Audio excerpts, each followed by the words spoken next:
بیت المقدس میں بنی اسرائیل کو جمع کیا، جب مسجد بھر گئی تو وہ ایک ٹیلے پہ بیٹھ کے اللہ کی حمد و ثنا کہنے لگے اور فرمایا کہ تم جو ہے کثرت سے اللہ کا ذکر کیا کرو، کثرت سے اللہ کو یاد کیا کرو، کیونکہ اس کی مثال اس شخص جیسی ہے جس کا بہت تیزی سے دشمن پیچھا کر رہا ہو اور وہ ایک مضبوط قلعے میں گھس جائے اور پناہ اس کو مل جائے۔ فرمایا بندہ جب تک ذکر میں مصروف رہتا ہے شیطان کے حملوں سے بچا رہتا ہے۔ تو اگر شیطان کے وسوسوں سے بچنا ہے تو کیا کرنا ہے؟ ہم نے اللہ کا زیادہ جو ہے وہ ذکر کرنا ہے، وسوسوں سے ہم بچ جائیں گے۔ وَإِذَا قُرِئَ الْقُرْآنُ، اور جب قرآن پڑھا جائے تو اسے کان لگا کر سنو اور چپ رہو، لَعَلَّكُمْ تُرْحَمُونَ، تاکہ تم پر رحم کیا جائے۔ تو یہاں پہ دو باتیں ہمیں حکم ہے کہ جب بھی قرآن پڑھا جائے تو کیا کرنا ہے؟ اس کو خوب کان لگا کے سننا ہے، کان لگا کے، یعنی ذہن بھی بھٹکنے نہیں چاہیے، خود بھی خاموش رہنا ہے، پوری توجہ کے ساتھ قرآن کو سننا ہے۔ تو کیا ایسے ہی ہو رہا ہے یا اندر آدھے سوئے ہوئے ہیں؟ کان لگا کے ہی سن رہے ہیں؟ ٹھیک، الحمدللہ۔ تو اللہ اس سے پتہ چلتا ہے رحمت ملے گی جب ہم قرآن کو کان لگا کے سنیں گے، تو انشاءاللہ رحمتیں سمیٹ کے جانا ہے یہاں سے۔ تو فرمایا کان لگا کے سنو اور غور کے ساتھ، توجہ کے ساتھ سنو، یعنی ادھر ادھر کی باتیں نہیں کرنی۔ ہم کہتے ہیں کہ جب کسی انسان کے پاس قرآن پڑھا جا رہا ہو تو اس کے لیے جائز نہیں کہ وہ غافل اور بے خبر ہو یا کسی اور سے گفتگو کر رہا ہو، بلکہ اسے چاہیے کہ وہ کان لگائے اور چپ ہو کر سنے تاکہ اللہ کی رحمت اس کو مل جائے۔ تو کان لگائیں گے تو رب کی رحمت انشاءاللہ ملے گی۔ وَاذْكُرْ رَبَّكَ فِي نَفْسِكَ، اور اپنے رب کو اپنے دل میں عاجزی سے اور خوف سے اور بلند آواز کے بغیر الفاظ سے صبح و شام یاد کرو اور غافلوں میں سے نہ ہو جاؤ۔ تو یہاں پہ کیا کیا گیا ہے؟ 3 باتوں کا حکم دیا گیا۔ نمبر 1، اپنے رب کو یاد کرنا ہے دل میں عاجزی کے ساتھ، انکساری کے ساتھ، اور فرمایا خوف کے ساتھ، کیونکہ کبھی کبھی انسان بڑا جب بے بس ہوتا ہے، عاجز ہوتا ہے، تب اللہ کو پکارا ہوتا ہے، اور کبھی کبھی کسی چیز کا ڈر ہو، اس کو کوئی خوف ہو، تب اللہ کو پکارتا ہے۔ تو فرمایا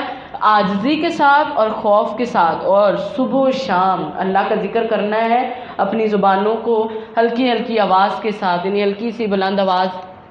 کے بغیر بھی اللہ کا ذکر کرو اور غافلوں میں سے نہ ہو جاؤ۔ تو غافلوں میں سے نہیں ہونا، جو عاجزی کے ساتھ، خوف کے ساتھ، زبان سے بھی ہلکی آواز کے ساتھ اللہ کو یاد کریں اور لوگوں میں نہ ہوں جو غافلوں میں سے ہو جائیں، کیونکہ غافل دل کی دعا اللہ سنتے نہیں ہیں۔ اللہ کے نبی صلی اللہ علیہ وسلم نے فرمایا اللہ سے قبولیت کے یقین کے ساتھ دعا مانگا کرو اور جان لو بے شک اللہ غافل دل کی دعا نہیں سنتے، یعنی پورے یقین کے ساتھ رحمان سے دعا مانگنی چاہیے، اللہ رب العزت کے سامنے جھک کے اس سے دعا کرنی چاہیے۔ اور فرمایا صبح و شام، یعنی صبح و شام کے اذکار کیا کریں۔ تو اس کو انشاءاللہ لازم جو کرتے ہیں تو ان کے لیے مبارک ہے، جو نہیں کرتے وہ آج سے یہ کر لیں کہ صبح و شام کے اذکار انشاءاللہ کرنے ہیں۔ ان الذین عند ربک، بے شک جو لوگ تیرے رب کے پاس ہیں وہ اس کی عبادت سے تکبر نہیں کرتے اور اس کی تسبیح کرتے ہیں اور اسی کے لیے سجدہ کرتے ہیں۔ تو اللہ کے جو بندے ہیں وہ اللہ رب العزت کے لیے سجدہ کرتے، اور آقا علیہ السلام نے فرمایا کہ جب ابن آدم سجدہ کی تلاوت کرتا ہے نا تو سجدہ کرتا ہے تو شیطان روتا ہوا الگ ہو جاتا ہے۔ تو اب ہم نے یہ پڑھی ہے ان الذین عند ربک لا یستکبرون عن عبادتہ ویسبحونہ ولہ یسجدون۔ تو اب ہم نے اس کے بعد فوری سے پہلے سجدہ کرنا ہے، کیونکہ فرمایا جب انسان سجدہ کرتا ہے تو شیطان روتے ہوئے کہتا ہے میری بربادی۔ ابن آدم کو سجدے کا حکم دیا گیا، اس نے سجدہ کیا اور اس کے لیے جنت ہے، مگر مجھے سجدے کا حکم ملا، میں نے انکار کر دیا اور میرے لیے دوزخ ہے۔ تو سجدہ کرنا، صحابہ کہتے کہ اللہ کے نبی سجدہ تلاوت یعنی قرات سے گزرتے اور سجدہ کی جب آیت پڑھتے تو ہم لوگ سجدہ کرتے، اور بعض اوقات ایسے ہوتا ہے جیسے آپ لوگ بیٹھے ہوئے ہیں، بعض اوقات ایسے ہوتا تھا کہ جگہ نہیں ملتی اور ہم ایک دوسرے پہ جھک جاتے یا پھر اشارے سے سجدہ کرتے، اور اس سجدے میں جاتے ہوئے اللہ اکبر کہتے، اٹھتے ہوئے نہیں بس جاتے ہوئے کہنا ہے اور قبلہ رخ ہونا، اور اس میں پھر دعا پڑھتے سجد وجہی للذی خلقہ وشق سمعہ وبصرہ بحولہ وقوتہ فتبارک اللہ احسن الخالقین۔ اگر کسی کو نہیں آتی تو سبحان ربی الاعلیٰ بھی 3 دفعہ پڑھ سکتا ہے، یعنی جس کو نہیں آتی۔ تو سجدہ ہم نے کرنا ہے انشاءاللہ۔ بسم اللہ الرحمن الرحیم، سورۃ الانفال۔ شروع اللہ کے نام سے جو بڑا مہربان نہایت رحم کرنے والا۔ یسألونک عن الانفال، وہ تجھ سے غنیمتوں کے بارے میں پوچھتے ہیں، کہہ دے غنیمتیں اللہ اور اس کے رسول کے لیے، سو اللہ سے ڈرو اور اپنا آپس کے تعلقات درست کرو اور اللہ اور اس کے رسول کا حکم مانو اگر تم مومن ہو، تو اگر مومن ہو اللہ سے ڈرو۔ کیونکہ یہ جو غزوہ بدر کے موقع پر یہ اتری تھی سورۃ انفال، اور یہ پہلی جنگ تھی اس کے بارے میں، غزوہ بدر کے بارے میں، اور یہ پہلی جنگ تھی۔ اس کو غزوہ بدر کے دن کو یوم فرقان بھی کہا گیا ہے کہ یہ حق و باطل کے درمیان ایک فرق کرنے والی دن تھا۔ تو اس میں مال غنیمت ملی، مال غنیمت بھی اللہ رب العزت نے بڑی دی تھی۔ تو اب مسلمانوں کو تھا کہ مال غنیمت یہ ہوگی کس کے لیے، یعنی مال کی لالچ آ گئی نا تھوڑی سی۔ جو نوجوان تھے وہ کہتے تھے کہ ہم آگے جا کے ہم نے جنگ میں حصہ لیا ہے، ہمیں ملنا چاہیے۔ جو بزرگ تھے وہ کہتے تھے کہ نہیں ہم نے پیچھے سے دفاع کیا، ہمیں ملنا چاہیے۔ تو اللہ رب العزت کی ذات نے ان کو کہہ دیا کہ مال غنیمت جو ہے وہ تو اللہ اور اس کے رسول کا ہے، تو اللہ سے ڈرو اور آپس میں اصلاح کرو، یعنی ایویں لڑتے جھگڑتے نہ رہو، آپس کے تعلقات جو ہیں وہ سب سے زیادہ ضروری ہے، تو اس لیے آپس کی اصلاح کرو، لڑنا نہیں ہے۔ کیونکہ پیچھے بھی ہم پڑھ کے آئے ہیں کہ اللہ کے نبی صلی اللہ علیہ وسلم سے اللہ نے فرمایا تھا کہ کتنا بھی آپ مال خرچ کر دیں تو محبت جو الفت ہے وہ دلوں میں ڈال نہیں سکتے، یعنی مال خرچ کرنے سے بھی دلوں کی محبتیں الفتیں انسان خرید نہیں سکتا۔ تو فرمایا آپس میں شکست یعنی فتح ملنے کے بعد مال کی محبت نہیں، بلکہ یہ تو اللہ اور اس کے رسول کا ہے، آپس میں لڑنا نہیں ہے بلکہ اللہ اور اس کے رسول کی اطاعت کرنی ہے، یعنی ان کو قانون بتانے سے پہلے رحمان ان کو کر رہی ہیں۔ اور یہ غزوہ بدر جو تھا یہ 2 ہجری میں ہوا تھا۔ انما المؤمنون، اصل مومن تو وہی ہیں جب اللہ کا ذکر کیا جائے تو ان کے دل جو ہیں وہ ڈر جاتے ہیں۔ مومن کون ہے؟ جب اللہ کا ذکر کیا جائے ان کے دل جو ہیں وہ ڈر جاتے ہیں، دل ان کے ڈر جاتے ہیں، اور جب ان پر اس کی آیات پڑھی جائے تو انہیں ایمان میں بڑھا دیتی ہے، اور وہ اپنے رب ہی پر بھروسہ رکھتے ہیں۔ اور وہ لوگ جو نماز قائم کرتے اور اس میں سے جو ہم نے انہیں دیا خرچ کرتے، یہی لوگ سچے مومن ہیں۔ تو یہی لوگ سچے مومن، اور انہی کے لیے ان کے رب کے پاس بہت سے درجے اور بڑی بخشش اور باعزت رزق ہے۔ تو سچے مومن کون ہیں، ان کی نشانیاں بتائی جا رہی ہیں کہ وہ اپنا ہم بھی جائزہ لیں، کیا ہم بھی اللہ سے ڈرتے ہیں؟ فرمایا جب وہ اللہ کا ذکر کیا جاتا ہے تو ان کے دل ڈر جاتے ہیں۔ تو اپنا دیکھیں کہ ہم کیا کرتے ہیں، کہ ہم بھی اللہ کا ذکر سنتے ہوئے ڈرتے ہیں، کہ ہمارے دلوں میں بھی ڈر آتا ہے، کہ ہمارے دل بھی کبھی کانپ جاتے ہیں۔ اور دوسرا فرمایا جب ان کے اوپر اللہ کی آیات پڑھی جاتی ہیں تو ایمان بڑھا دیتی ہیں، آیات جو ہیں وہ اللہ کا ایمان بڑھا دیتی، اور وہ اپنے اللہ پر بھروسہ کرنے والے، ان کا اللہ پر توکل ہونا چاہیے۔ تو ہم دیکھیں اگر مومنوں کی نشانیاں بتائی گئی ہیں نا، تو کیا ہمارا بھی اللہ پہ بہت بھروسہ ہے، توکل ہے؟ تو کبھی نہ کبھی کوئی نہ کوئی موقع ایسا ہونا چاہیے، یعنی ہر موقع پہ نہیں تو کوئی نہ کوئی موقع ایسا ضرور ہونا چاہیے جب ہم رحمان کا کلام پڑھیں تو ہماری آنکھوں سے آنسو بہنے لگ جائیں، دل ہمارے ڈر جائیں اور ایمان ہمارا زیادہ ہو جائے۔ اور فرمایا وہ نماز قائم کرتے، زکوٰۃوں کو دیتے ہیں، یہی سچے مومن، اور انہی کے لیے درجات ہیں ان کے رب کے پاس، بڑی بخشش بھی اور باعزت رزق بھی۔ تو درجات ہیں ان کے لیے اپنے اللہ رب العزت کے پاس، کیونکہ جنت کے 100 درجے ہیں۔ کما اخراجک ربک، جس طرح تیرے رب نے تجھے تیرے گھر سے حق کے ساتھ نکالا، حالانکہ یقیناً مومنوں کی ایک جماعت تو ناپسند کرنے والی تھی، وہ تجھ سے حق میں جھگڑتے تھے اس کے بعد کہ وہ صاف ظاہر ہو چکا، جیسے انہیں موت کی طرف ہانکا جا رہا ہو اور وہ دیکھ رہی ہوں۔ اور جب اللہ تم سے 2 گروہوں میں سے ایک کا وعدہ کر رہا تھا تو یقیناً وہ تمہارے لیے ہوگا جو تم چاہتے تھے، اور جو کاٹنے والا نہیں وہ تمہارے لیے ہو۔ اور اللہ چاہتا تھا کہ حق کو اپنی باتوں کے ساتھ سچا کر دے اور کافروں کی جڑ کاٹ دے، تاکہ وہ حق کو سچا کر دے اور باطل کو جھوٹا کر دے، خواہ مجرم ناپسند ہی کریں۔ کیونکہ اس وقت جو تھا وہ مسلمان یہ چاہتے تھے کہ جو تجارتی قافلہ ہے نا ابو جہل لے کے جا رہے ہیں وہ ہمیں ملنا چاہیے، تجارتی قافلہ ملنا چاہیے، اور اس میں کہتے سامان بھی بہت زیادہ تھا، تو اس لیے ظاہری چیز کو دیکھ کے وہ چاہ رہے تھے کہ تجارتی ملنا چاہیے، لیکن اللہ رب العزت کی ذات چاہ رہی تھی کہ وہ دکھانا چاہتے تھے کہ حق اور باطل کی جب جنگ ہو تو ہمیشہ حق جیتتا ہے اور باطل جو ہے اس کو جھوٹ کو جو ہے وہ ہارنا ہی ہوتا ہے۔ تو اللہ رب العزت نے دوسرا قافلہ جو تھا اس کے لیے ان کو چن لیا، اور یہ تب جو تھے مسلمان جو تھے وہ 313 تھے، ان میں کوئی جوان بھی تھے، بوڑھے بھی تھے سارے، تو اللہ رب العزت نے ان کو چنا۔ اذ تستغیثون ربکم، جب تم اپنے رب سے دعا مانگ رہے تھے، اللہ سے دعا مانگ رہے تھے، تو اس نے تمہاری دعا کو قبول کر لیا۔ بے شک میں 1000 فرشتوں کے ساتھ تمہاری مدد کرنے والا ہوں جو ایک دوسرے کے پیچھے آنے والے۔ اور حضرت ابوبکر صدیق کہتے ہیں اللہ کے نبی صلی اللہ علیہ وسلم نے ہاتھ اٹھائے ہوئے اور اللہ کے نبی صلی اللہ علیہ وسلم اتنی دعا کر رہے تھے ایسے کہ آقا علیہ السلام کی چادر مبارک کندھوں سے نیچے گر گئی، تو میں نے اٹھا کے رکھی اور میں نے کہا اللہ کے نبی بس کریں، اللہ رب العزت آپ کی دعا سن لی ہے اور اللہ رب العزت آپ کی طرف جو ہے وہ مدد ضرور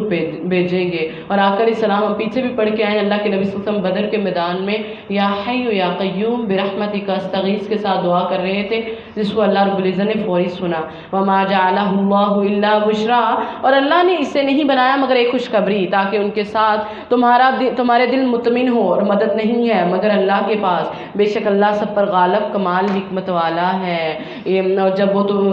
وہ تم پر اونگ طاری کر رہا تھا اپنی طرف سے خوف دور کرنے کے لیے، اور تم پر آسمان سے پانی اتارتا تھا تاکہ اس کے ساتھ تمہیں پاک کر دے اور تم سے شیطان کی گندگی دور کر دے، تاکہ تمہارے دلوں پر مضبوط گرہ باندھے اور اس کے ساتھ تمہاری قدم جو ہے وہ مضبوط ہو جائیں۔ تو بعض اوقات اونگ بیچ کے بھی انسان کو اللہ کی طرف سے کوئی مدد ہی ہوتی ہے۔ اذ یوحی ربک، اور جب تیرے رب نے فرشتوں کی طرف وحی کر رہا تھا کہ بے شک میں تمہارے ساتھ ہوں، پس تم ان لوگوں کو جمائے رکھو جو ایمان لائے ہیں، ان قریب میں ان لوگوں کے دلوں میں جنہوں نے کفر کیا روب ڈال دوں گا، بس ان کی گردنوں کے اوپر ضرب لگاؤ اور ان کے ہر پور پر ضرب لگاؤ، یہ اس لیے کہ بے شک انہوں نے اللہ اور اس کے رسول کی مخالفت کی، اور جو اللہ اور اس کے رسول کی مخالفت کرے گا تو بے شک اللہ بہت سخت عذاب والا ہے۔ سو چکھو اور جان لو کافروں کے لیے عذاب ہے آگ کا۔ جو بھی دنیا میں بھی جو اللہ اور اس کے رسول کی مخالفت کرے گا اللہ کا عذاب اس کے لیے۔ یا ایھا الذین آمنوا، اے لوگو جو ایمان لائے ہو، جب تم ان لوگوں سے جنہوں نے کفر کیا ایک لشکر کی صورت میں ملو تو ان سے پیٹھیں نہ پھیرنا، اور فرمایا جو کوئی بھی اس دن اپنی پیٹھ پھیرے گا سوائے اس کے کہ لڑائی کے لیے پینترا بدلنے والا ہو یا کسی جماعت کی طرف جگہ لینے والا، تو یقیناً وہ اللہ کے غضب کے ساتھ لوٹا اور اس کا ٹھکانہ جہنم ہے اور وہ بری جگہ ہے۔ تو جو پیٹھ پھیرنا میدان جنگ سے، یہ بھی ایک اللہ کے نبی صلی اللہ علیہ وسلم نے جو کبیرہ گناہ بتایا ان میں سے ایک ہے۔ بس تم نے انہیں قتل نہیں کیا لیکن اللہ نے انہیں قتل کیا، اور تم نے انہیں نہیں پھینکا جب تو نے پھینکا لیکن اللہ نے پھینکا، تاکہ وہ مومنوں کو انعام عطا کرے اپنی طرف سے اچھا انعام۔ بے شک اللہ سب کچھ سننے والا سب کچھ جاننے والا ہے۔ اور یہی بات ہے کہ اللہ رب العزت کافروں کی تدبیر جو ہے اس کو کمزور بنانے والا ہے۔ تو اللہ کے نبی صلی اللہ علیہ وسلم کو بتایا جا رہا ہے کہ آپ نے اللہ کے نبی صلی اللہ علیہ وسلم آپ پر، کیونکہ جنگ میں کامیابی تبھی ملتی ہے جب انسان جو ہے وہ اللہ پر بھروسہ کرے، توکل کرے۔ تو فرمایا آپ نے جو مٹھی کافروں کی طرف پھینکی وہ آپ نے نہیں پھینکی تھی بلکہ وہ اللہ رب العزت ہی کی ذات نے پھینکی، اور اگر تم فیصلہ چاہو تو یقیناً تمہارے پاس فیصلہ آ چکا ہے اور وہ تمہارے لیے بہتر ہے۔ اگر تم دوبارہ کرو گے تو ہم بھی دوبارہ کریں گے، اور تمہاری جماعت ہرگز تمہارے کچھ کام نہیں آئے گی، خواہ وہ بہت زیادہ ہو، اور جان لو بے شک اللہ ایمان والوں کے ساتھ ہے۔ یا